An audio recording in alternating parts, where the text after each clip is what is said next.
এবার দেখো এই হাইপোথিসিসের ইম্পর্টেন্ট, যে হাইপোথিসটাকে কেন দরকার গবেষণার জন্য, কেন হাইপোথিস। ইতিমধ্যেই দেখো তোমাদের মধ্যে কিছু না কিছু কনসেপ্ট অলরেডি হয়তো হয়েছে যে হাইপোথিস আমরা কেন গবেষণার মধ্যে দরকার। দেখো প্রথম পয়েন্টটাই সেই কথাটাকেই বলেছে, ইট প্রোভাইডস ডাইরেকশন টু রিসার্চ। আমার ওই যে রাস্তা, তোমার সামনে অনেকগুলো রাস্তা যদি না থাকে, কোন রাস্তায় তুমি চলবে, দু নৌকায় যদি তুমি পা দিয়ে চলো কিন্তু চলার পর হঠাৎ করে মাঝখানে পড়ে যাবে, তাহলে তোমাকে রিসার্চটাকে এগিয়ে নিয়ে যেতে গেলে, তোমার পার্টিকুলার প্রবলেমটাকে সলভ করতে গেলে তোমাকে পার্টিকুলার একটা ওয়ে আউট খুঁজতে হবে, একটা রাস্তাকে তোমাকে বেস করতে হবে।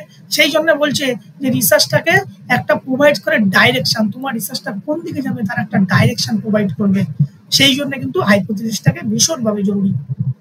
2 নম্বর কি করছে, it prevent the review of relevant literature and collection of useless data.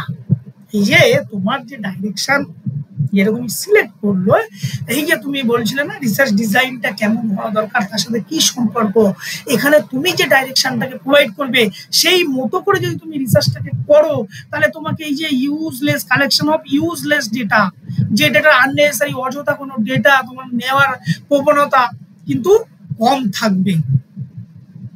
3 number point দেখো, it guide or thinking process of discovery. মানে তুমি যে প্রবলেমটাকে ফাইন্ড আউট করতে চাচ্ছ, তোমার যে ভাবনা, তুমি যে রিসার্চের প্রবলেমটা করার জন্য তোমার যে অ্যাজাম্পশন, তোমার যে থিঙ্কিং, সেই থিঙ্কিংটাকে সামনের দিকে এগিয়ে নিয়ে যেতে সাহায্য করবে তোমারই এই হাইপোথিসিস।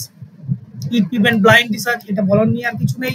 হ্যাঁ, it place the clear and specific goal before the researcher.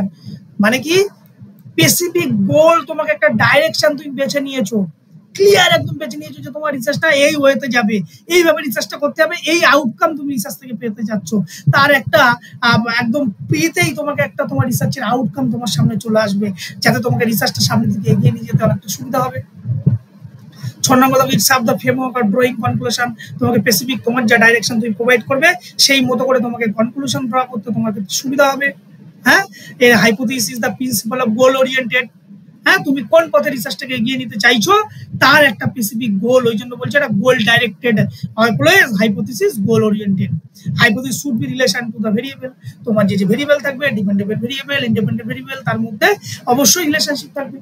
এটাই হচ্ছে হাইপোথিসিসের মূল হচ্ছে ইম্পর্টেন্স। ক্লিয়ার?